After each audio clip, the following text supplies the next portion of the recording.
In 1999, Elon Musk launched his first startup. Zip2, he was so broke he had to borrow $28,000 from his friend's parents. Despite being a failure, the company would be sold for $1 million and become the foundation of one of the largest companies in the world. But how did it all happen? Well, that's what we'll be answering today. The story starts with Elon moving to Silicon Valley and joining an existing startup called Zip2. But it wasn't quite what he thought it was going to be. In fact, the only thing he knew about the company before joining was its name. It was founded by two brothers named Peter Thiel and Luke Thiel.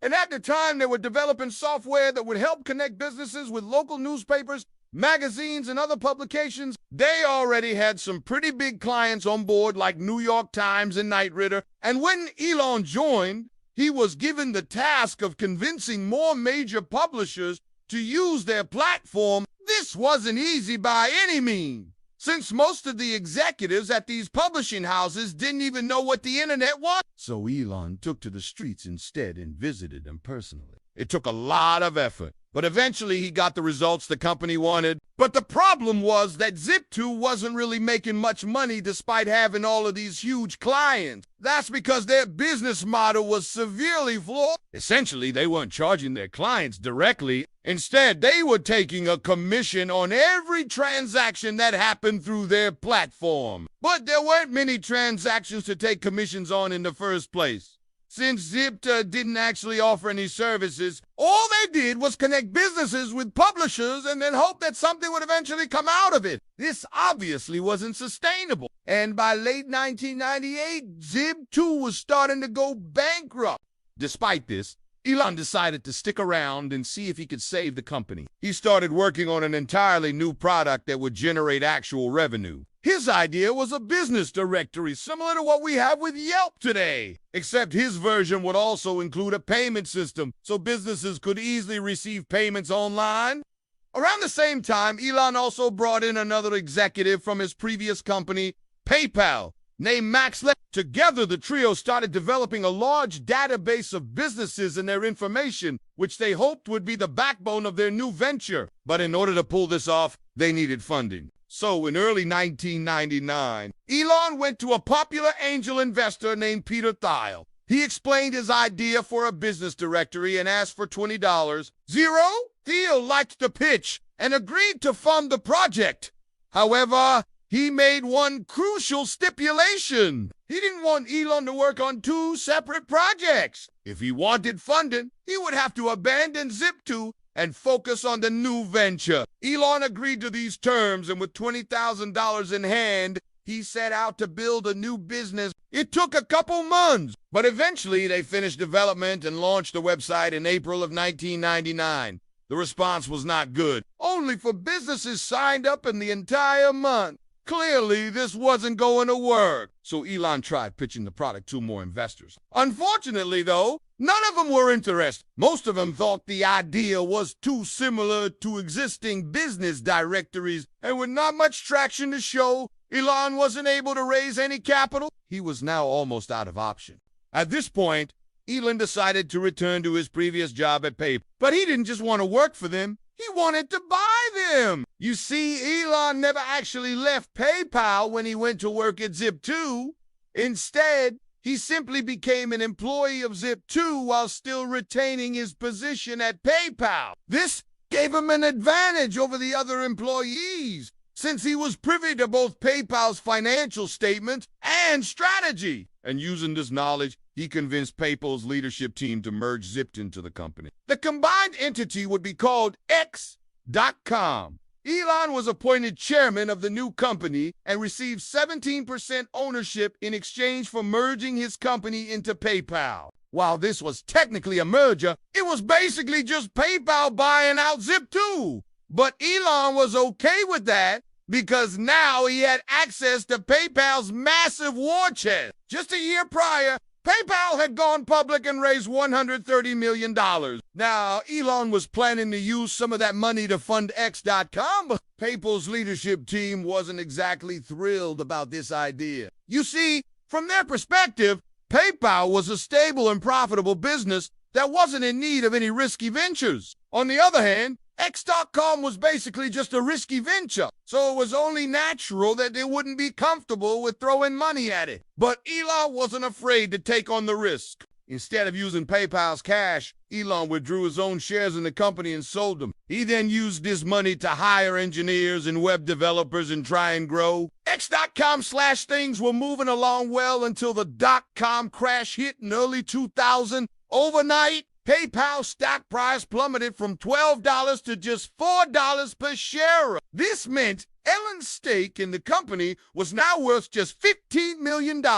He had already lost millions from selling his shares, but now he was at risk of losing even more. PayPal's leadership team once again tried to convince Elon to abandon Xcom and focus on the main business. They probably thought that Elon would listen this time, but they were wrong. Elon had worked on Xcom for several years at this point, and he had no intention of giving up. He borrowed $10 million against his remaining shares in PayPal and used this money to grow Xcom even further. To make matters worse, one of Elon's co-founders, Max Levchin, left the company to pursue other opportunities, but Elon was determined to succeed. He continued to build out the platform and add new features. One of these features was a payment service that would allow users to send and receive money online. This was actually a pretty big deal at the time, since most people still didn't have access to online payment platforms. As you would guess, though PayPal wasn't thrilled about this either. From their perspective, Elon was building a direct competitor within their own platform.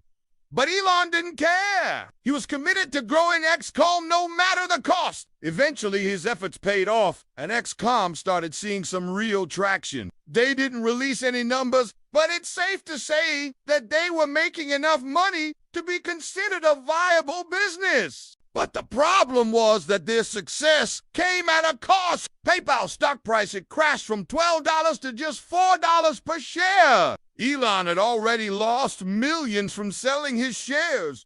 As a result, he had no choice but to return to PayPal and strike a new deal. Once again, Elon pitched a merger between Xcom and PayPal, but this time he offered to buy out PayPal instead of the other way around. PayPal's leadership team agreed to this deal, but only on one condition. Elon would have to bring in an outsider to lead PayPal. This person would be none other than Peter Thiel. With that, Elon stepped down as CEO and handed the reins to Thiel. He then focused all of his efforts on growing Xcom. In the meantime, Thiel worked on integrating X.com into PayPal, but it quickly became clear that this wasn't going to be easy. For starters, Xcom was built from scratch with custom code and software. On the other hand, PayPal was built using a combination of third-party software and custom code. This meant that integrating the two systems would be extremely challenging. Also, Xcom had a very different culture than PayPal.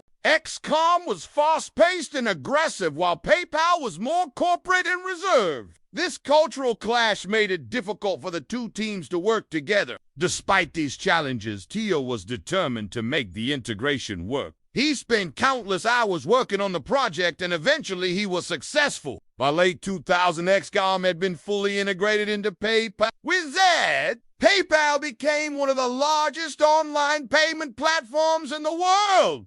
But there was one major problem. You see, Xcom and PayPal each had their own online payment services. But now that they had merged, they needed to decide on one payment service. After much deliberation, they chose Xcom.